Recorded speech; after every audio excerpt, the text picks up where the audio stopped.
Hola, ¿cómo les va? Bienvenidos a una nueva entrevista de Telediario Televisión. Soy Guillermo Jeremía y les propongo en los minutos que siguen abocarnos, posar la mirada respecto de una de las necesidades más amplias que tiene la sociedad del presente ligada con la salud. La necesidad de las ablaciones y los trasplantes. Miles de personas en el país y en el mundo esperan por donaciones de órganos que lleguen para resolver su problema de salud. La pandemia, por supuesto, que puso en stand-by en buena parte de las actividades de nuestra vida, también afectó las ablaciones y postergó las intervenciones que muchos pacientes estaban demandando porque, claro, el coronavirus se robó la atención y los cuidados. ¿Cuál es el presente de la realidad actual de la ablación de órganos, de los trasplantes? Se lo vamos a consultar al doctor Marcial Angos, que es el titular de CODAI, que es el ente coordinador de ablación e implante de la provincia de Córdoba. Doctor Angos, muchísimas gracias por esta videollamada, muy amable. No, muchas gracias a ustedes y bueno, muy buenas tardes y un saludo grande para toda la audiencia de Río Cuarto sobre todo. Bueno, muchísimas gracias por esta posibilidad de hablar en tiempo presente de un acto que necesita de la voluntad de mucha gente del donar, pero que necesita también del compromiso de los estados por ir actualizando la legislación al presente, que necesitan muchas personas que esperan ser receptores de órganos de otros que los donan. ¿Cuál es la realidad pasada la pandemia, doctor? Bueno, en realidad, como vos decías, esto es una actividad donde quizás la única actividad en la medicina que en el siglo XXI, y a pesar de todo el avance en la tecnología médica y del conocimiento médico, necesita de algo más, que es de la voluntad de las personas en querer donar sus órganos y tejidos para después de la muerte. Nosotros siempre decimos que la actividad de la donación y el trasplante o el proceso de donación-trasplante involucra una serie de conceptos que fundamentalmente es, entre ellos, la solidaridad, el altruismo, el anonimato, el desinterés, porque en eso se basa la donación y el trasplante. Fundamentalmente en que las personas sean solidarias, altruistas, desinteresadas y donen sus órganos después de la muerte para personas que obviamente no conocen ni conocieron. Entonces eso es fundamentalmente digamos, los principios que guían todo esto. Y otro de los principios que nosotros siempre defendemos desde el Ministerio de Salud de la provincia de Córdoba y desde el INCUCAI, y nosotros como representantes en Córdoba del INCUCAI, que es el ECODAI, es garantizar el acceso al tratamiento del trasplante a todas aquellas personas que necesitan o que no tienen cobertura social. Y ese es quizás la equidad, que es otro de los principios que regulan esta actividad. Vos hablabas del marco legal. Nosotros tenemos desde el año 2018 un nuevo marco legal, que es la Ley 27447, que es la que rige actualmente, que muchos conocemos y conocen como Ley Justina. Después podemos explicar el por qué. Pero lo más importante de esta ley es que establece en sus artículos más relevantes que todas las personas mayores de 18 años somos donantes, salvo que hayamos dejado expresa constancia en nuestro documento nacional de identidad de nuestra negativa a la donación. Entonces, básicamente somos todos donantes. ¿Por qué mencioné la ley? Para responderte la pregunta que me hiciste inicialmente. Porque la actividad de la donación y el trasplante es una actividad relativamente joven en la medicina, podríamos decirlo, porque tiene su auge o su crecimiento más importante a comienzos del siglo XXI, fines de los años 90, principios de los años 2000, donde se empezaron a desarrollar no solamente el INCUCAI, sino las estructuras en las distintas provincias, porque recordemos que las 24 provincias de la República Argentina son una jurisdicción independiente. En Córdoba es el ECODAI, pero que trabajamos todas en conjunto cuando hay un potencial donante. ¿Qué significa? Que todo lo que nosotros hacemos, desde cómo detectamos un donante, cómo hacemos el diagnóstico de muerte, cómo se hace la selección de los órganos que se pueden trasplantar, cómo se distribuyen esos órganos, cómo se hace la técnica de la extracción de los órganos y el posterior trasplante, está todo escrito en protocolos nacionales y las 24 provincias hacemos lo mismo. Entonces, en estos últimos años, toda la actividad de la donación y el trasplante fue creciendo. pero quizás el ícono más importante o el hecho más importante fue en julio del 2018 con la sanción de la nueva ley. A partir de allí, prácticamente se incrementaron o se duplicaron la cantidad de donantes mes a mes, hasta llegar al punto máximo a fines del año 2019, cuando en la República Argentina y en la provincia de Córdoba se lograron las cifras más altas de donación y trasplantes realizados.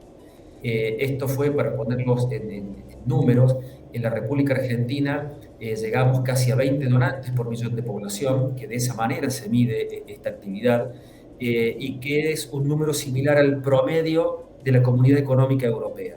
Y en la provincia de Córdoba, en 2019, llegamos a tener 27,1 donantes por millón de población, que eso fue todo una cifra, un récord en ese entonces. Pero bueno, eso nos hacía pensar que el 2020, 21, 22 y los años sucesivos, con el envión que tenía la ley, y en la provincia de Córdoba puntualmente con un programa muy específico que se llama Programa Provincial de Procuración Córdoba Procura, que es un programa que estableció el Ministerio de Salud de la provincia desde el año 2015, y en donde tenemos los principales hospitales públicos de la capital y del interior, equipos capacitados y entrenados para desarrollar todo el proceso de donación.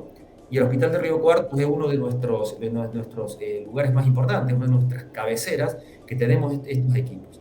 Bueno, en 2020 apareció la pandemia, obviamente que todo el sistema sanitario se dedicó a darle respuesta al tratamiento del COVID y sus complicaciones, y era natural, como pasó en los principales países del mundo, que la actividad de la donación y el trasplante tuviera una disminución o sufriera un retraso en la evolución. Pero eso pasó también en Córdoba y en la República Argentina. Pero lo bueno de todo esto es que, a pesar de todas las limitaciones que impuso la pandemia, recordemos que el mundo cerró sus fronteras, el país cerró todos sus límites, las provincias cerraron sus límites entre las provincias, y dentro de la misma provincia los límites entre distintos departamentos. A pesar de todo, se pudo mantener la actividad de la donación y el trasplante, y le pudimos seguir dando respuesta como equipo de salud, porque esto fue un esfuerzo de todo el equipo de salud, a aquellas personas que están en lista de espera. Y en 2020 se realizaron más de 1.200 trasplantes de órganos en Argentina a pesar de la pandemia. Entonces eso es un dato que es importante destacar.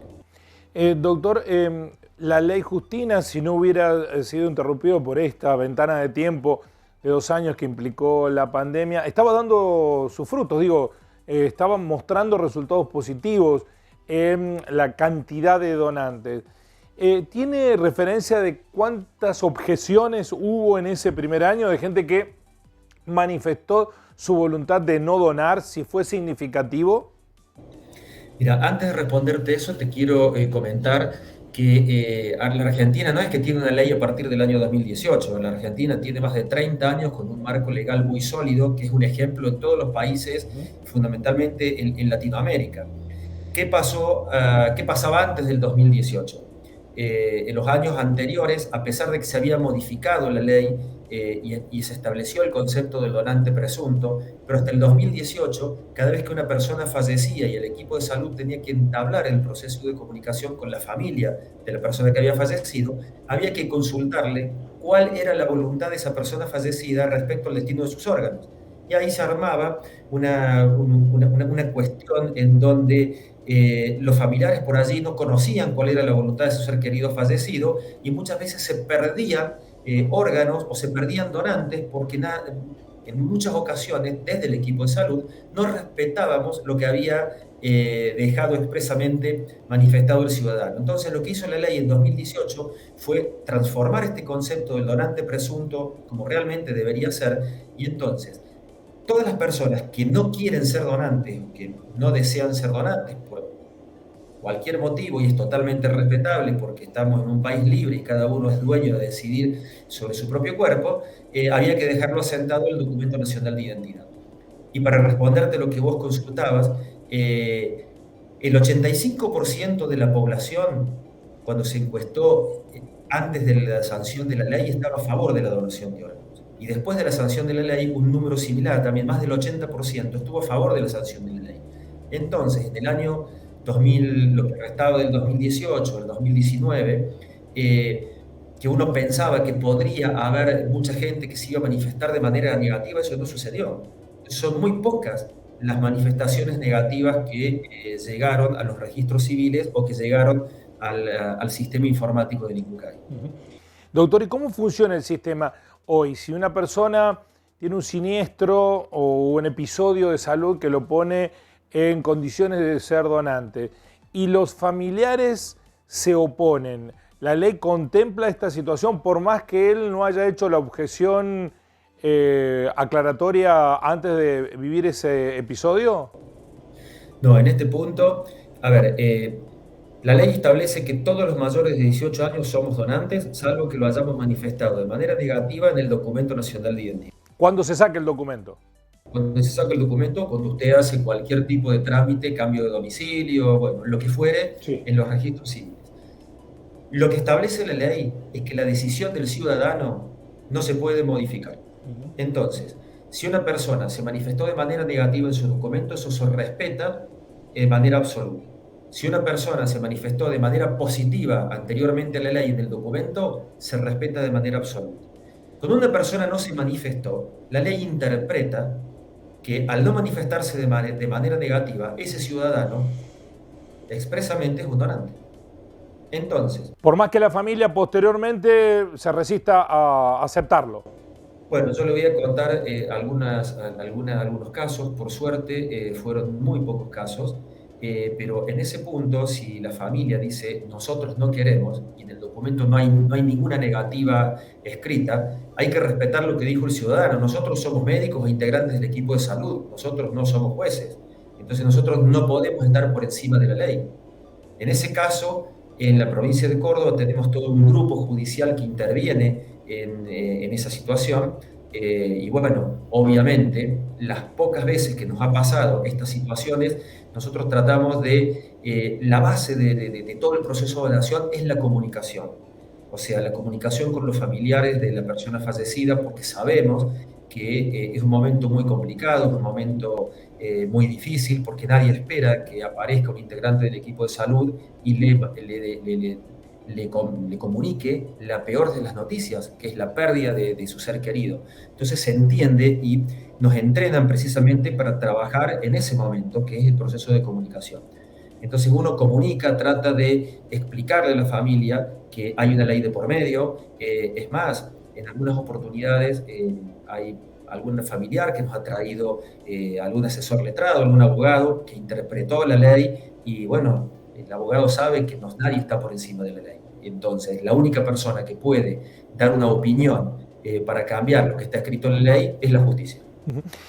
Doctor, tengo entendido, corríjame si me equivoco, que hay unos 10.000 pacientes esperando por donaciones en la Argentina. ¿Cuándo cree usted que puede equilibrarse esa demanda con la efectiva puesta en funcionamiento de la ley Justina? Digo, ¿cuándo se puede equilibrar la cantidad de demandantes con la cantidad de donantes?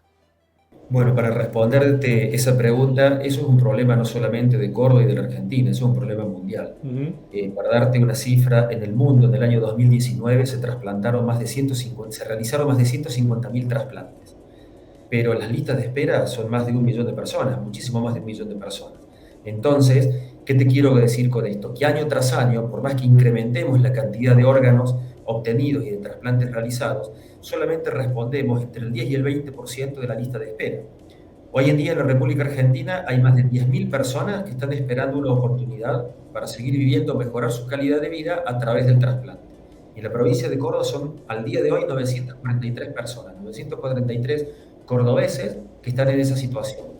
De manera que es como para realizar una comparación muy burda, pero es como que vamos corriendo por detrás de la lista de espera. Pero es un problema global. Entonces, ¿qué se necesita para dar una mínima respuesta a la lista de espera? En la República Argentina y en Córdoba en particular. Primero, duplicar la cantidad de donantes que tenemos y de esa manera duplicar la cantidad de trasplantes. Con ese número, para poner un número y responderte a la pregunta que estás haciendo, le daríamos respuesta aproximadamente al 30% de las personas en lista de espera. Es una utopía que la lista de espera sea lista de espera cero, siempre va a haber lista de espera, y sobre todo porque hay una explicación médica que no la estamos mencionando. Hay cada vez mayor número de enfermedades que tienen como única alternativa de tratamiento el trasplante. Yo me recibí hace unos cuantos años atrás, y cuando yo me recibí, allá por la década de 1980, 1990, había muchas enfermedades que no tenían solución. Hoy en día esas mismas enfermedades tienen una alternativa y les ofrecemos a esos pacientes la alternativa del trasplante. Puede ser un trasplante de hígado, de corazón, de pulmón, de riñón, lo que fuere. Entonces, quizás esa es la explicación de la gran disparidad que hay entre los trasplantes que se realizan y la lista de espera. Es decir, que la ciencia ha avanzado en la posibilidad de que sustituyendo órganos se pueda dar continuidad a la vida en situaciones que antes no se contemplaban. Efectivamente, efectivamente. Bueno, hay un sinnúmero de patologías, de enfermedades que tienen esa explicación. Antes no tenían ninguna solución y hoy tienen como alternativa el trasplante. Y si me permitís en este punto, hay un concepto, porque dentro de la lista de espera, el número más importante de personas inscritas en la lista de espera son las personas que están precisamente esperando un trasplante renal. Lo que pasa es que ahí la función del riñón se puede reemplazar con un tratamiento sustitutivo, que es la diálisis en sus distintas variantes. Y hoy en Argentina hay 30.000 personas en diálisis y hay solamente 5.000 y pico inscritas en lista de espera. Entonces, hay una gran disparidad entre las personas inscritas y las personas que están en tratamiento sustitutivo. Y eso también es importante mencionarlo, porque las listas de espera cada vez van a crecer mucho más. Puede que también algunas de las prácticas de la vida moderna hayan hecho que se profundice el deterioro de algunos órganos y haya aumentado también la necesidad de trasplante en esos órganos. Efectivamente, esto va más allá del trasplante, pero se está trabajando mucho en lo que es la prevención, en la prevención de la enfermedad renal y en la prevención de la enfermedad cardiovascular. El 80% de los ingresos en diálisis están dados por dos enfermedades crónicas no transmisibles, que son la hipertensión y la diabetes. Si nosotros logramos como sistema de salud trabajar preventivamente, precisamente en disminuir la diabetes y la hipertensión, obviamente que la insuficiencia renal va a disminuir y va a disminuir la cantidad de personas que ingresan en diálisis. Pero eso es un desafío muy importante que tiene la medicina y que tiene la población, porque nosotros como médicos podemos indicar distintos tipos de tratamientos, modificar el estilo de vida, pero si las personas no adhieren a esas modificaciones del estilo de vida y esos tratamientos, y bueno, obviamente estamos fracasando como profesionales.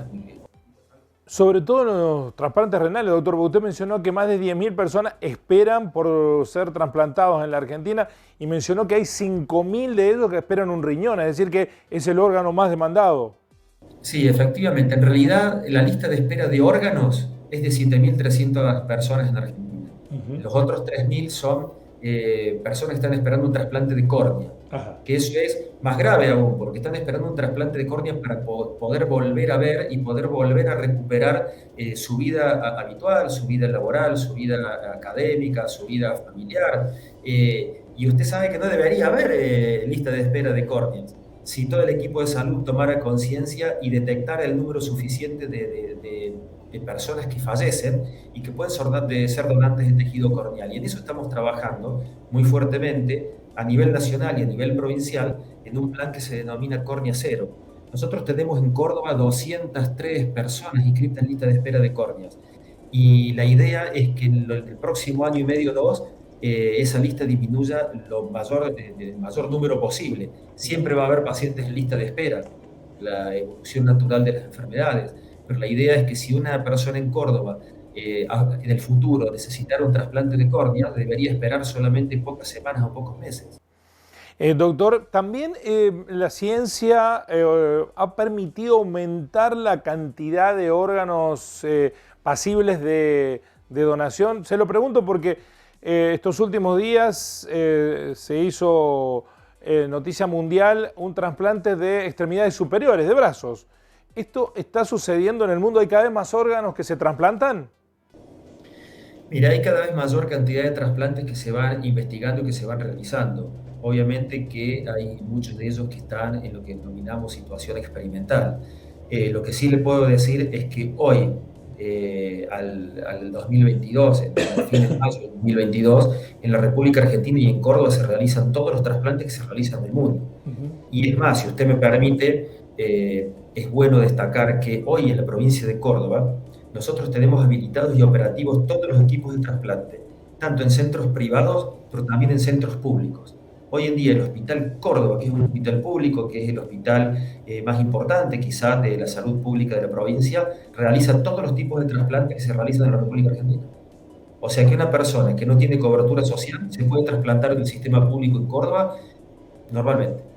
Doctor, usted mencionó algo que es clave, que es la cuestión de la comunicación. Durante muchos años la donación se vio limitada por las versiones circulantes respecto de cómo se distribuían los órganos, si se compraban o no se compraban.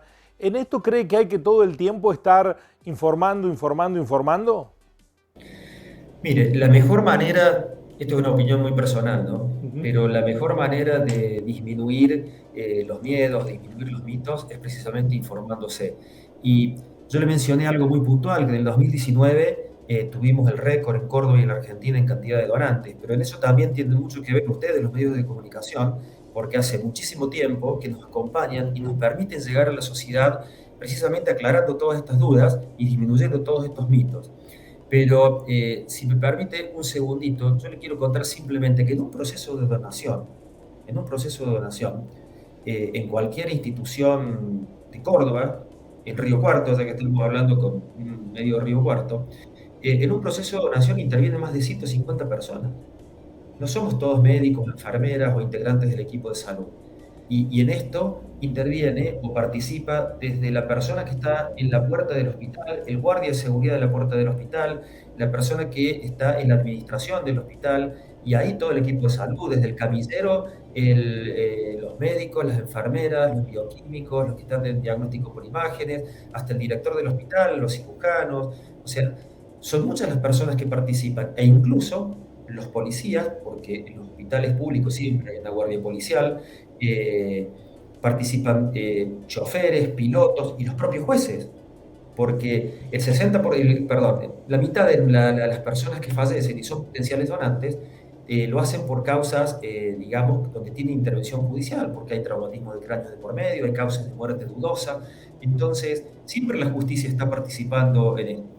Y realizar un proceso donde hay 150 personas de todas las especialidades y de distintos estratos trabajando en un proceso de donación no se puede hacer de manera oculta. Entonces, esa es la forma más adecuada para derribar el mito quizás del tráfico de órganos. Y la otra, hablando de la distribución o cómo se distribuyen los órganos se distribuyen de una manera muy simple y en una única lista a nivel nacional. En esto, para la distribución, nosotros, primero, no cualquier donante, los órganos de todos los donantes sirven para todos los receptores. En esto, por ejemplo, rigen las mismas leyes que la de la sangre. O sea, tiene que compartir, primero que nada, el grupo y el factor, el grupo sanguíneo y factor, el donante y el receptor. Aparte, hay cuestiones de compatibilidad de tamaño. Yo peso 80 kilos, mis órganos no pueden ser trasplantados a una persona que tiene 30, 40 kilos. Hay cuestiones de lo que se denomina ya un poquito más complejo para el trasplante renal, el sistema HLA, que es como el código genético del donante y hay que machearlo o compatibilizarlo con el código genético del receptor. Es como que usted tuviera 6 cerraduras, para que lo entienda, y si el donante y el receptor comparten las 6 llaves y las 6 cerraduras, obviamente tienen compatibilidad absoluta. Eso es imposible de que suceda en todas las personas. Aparte, usted tiene otros criterios, como por ejemplo la antigüedad en el ingreso en lista de espera, o la antigüedad del ingreso a la diálisis, los pacientes que están en lista de espera renal. O sea, hay un grupo de factores. Esos factores los analiza automáticamente un sistema informático sin la participación del humano. O sea, la lista de espera la saca automáticamente el Sistema Informático Nacional de Trasplantes del INCUCAI. Es un sistema informático, no hay participación del humano. Entonces nosotros, como actores de ese sistema, como usuarios de ese sistema, no podemos modificarlo. Y le doy un ejemplo: si usted está número 1 en lista de espera y yo estoy número 2, no le pueden asignar el órgano al número 2 si no descartamos el número 1. Y el paciente número 1 está viendo que lo estamos descartando. Está bien. Doctor, quiero aquí hacer una aclaración, pero también es posible buscar un donante por propia cuenta. Hemos conocido de casos que es se buscan los donantes y se los consigue. ¿Esto está permitido por fuera del sistema? No, le cuento lo que está permitido en la ley en el sistema argentino. Está permitido realizar trasplantes con donante vivo, fundamentalmente se realizan trasplantes renales. La ley dice que el trasplante renal con donante vivo se puede realizar entre familiares cosanguíneos hasta el cuarto grado, de padres a hijos, entre hermanos, entre familiares directos, primos, sobrinos y demás. Si usted no tiene una relación cosanguínea, la ley también lo permite entre aquellas personas que tienen una relación afectiva, una relación de pareja, de matrimonio, de pareja estable, de concubinato, lo que fuere. También lo permite, pero ahí hay ya que hacer otra cuestión que es establecer el grado de compatibilidad. Ahora, también está establecido en la ley que si no hay ninguna relación de parentesco, cosanguíneo o de relación, supóngase, nosotros dos somos amigos y tenemos compatibilidad, se hace una intervención judicial donde participamos todos. Participan los psiquiatras, participa el ECODAIC, participa la justicia, participan los peritos, participan los equipos de trasplante, porque lo que nosotros necesitamos garantizar es que el único intercambio sea el órgano, que sea un intercambio solidario y altruista y desinteresado, que no haya ningún intercambio económico. Eso sucede en la República Argentina. Y para ponerle un número, en el año 2019, que fue el año récord o el año prepandemia, por tomarlo como referencia, se realizaron casi 400 trasplantes con donante vivo en Argentina. En Córdoba se realizan 60, 80 trasplantes con donante vivo en distintos hospitales privados y públicos de Córdoba. Es muy interesante. Para finalizar, doctor, y brevemente, no sé cómo preguntárselo, si existe un índice de eficacia en los trasplantes, en qué niveles se encuentra, qué niveles de rechazo hay, si eso está medido. Mire, está todo medido, la verdad que está todo medido, y usted tiene bibliografía que da cuenta de todo eso. Simplemente para ponerle un ejemplo, uno sabe que el trasplante renal tiene una sobrevida en promedio de entre 10 y 15 años. O se lo digo en términos médicos, generalmente lo que se mide es la sobrevida del órgano y la sobrevida del receptor a los 5 años. Y las tasas de sobrevida son mucho mayores del 80-85%. ¿Y a los 10 años? Ya, bueno, me viene a la mente otro comentario. El principal problema de los trasplantes, una de las principales complicaciones es el rechazo. El rechazo se puede producir en cualquier momento, inmediatamente cuando usted hace el trasplante o posteriormente, a corto o a larguísimo plazo. Por eso, las personas trasplantadas tienen que respetar el tratamiento y el esquema de inmunosupresión precisamente para evitar el rechazo. Doctor, muchísimas gracias. Siempre cerrábamos este tipo de notas años atrás con la promoción de la donación de órganos. Hoy lo que hay que hacer es promocionar la no objeción de la no donación. ¿Con eso alcanza? Mire, en realidad todas las herramientas o todas las medidas o todas las acciones que uno pueda tomar nunca son suficientes. Sobre todo porque seguimos teniendo 10.000 personas en la República Argentina en lista de espera. Entonces, le vuelvo a reiterar, mientras más nos informemos, mientras más nos capacitemos en este punto de la capacitación, hablando específicamente del equipo de salud, mientras más conozcamos de todo este tema, mayores probabilidades tenemos de darle respuesta a todas aquellas personas que están en lista de espera. Estamos todavía, no se inventó el órgano artificial, y hasta que eso suceda, que va a pasar muchísimo tiempo. Usted puede ver muchos artículos que la ciencia médica está trabajando al respecto, pero hasta que eso no suceda, para que el trasplante se realice se necesitan donantes, y ese es el principal concepto. Le agradezco este tiempo, la didáctica de sus conceptos, doctor, muy amable. No, por favor, a disposición permanente, como siempre, y muchísimas gracias por el contacto, porque como les dije antes, en la medida que la gente se informe, mayores probabilidades va a tener de aclarar todas sus dudas. Muchas gracias. Bueno, una realidad que hace que tengamos una sociedad incluso con un componente solidario que debe enorgullecernos. Y esto debiera ser motivo de elogio permanente, establecer una legislación, la legislación que nos hace a todos donantes, salvo objeciones, que son respetables porque cada uno también tiene derecho sobre su propia vida. De todas maneras, es necesario subrayar el concepto de la cuestión de la donación, de la ablación en tiempo y forma, porque hay miles de personas que pueden seguir viviendo a partir de este grado de conciencia. Nos encontramos en una próxima entrevista de Telediario Televisión. Gracias por estar ahí. Así son las cosas.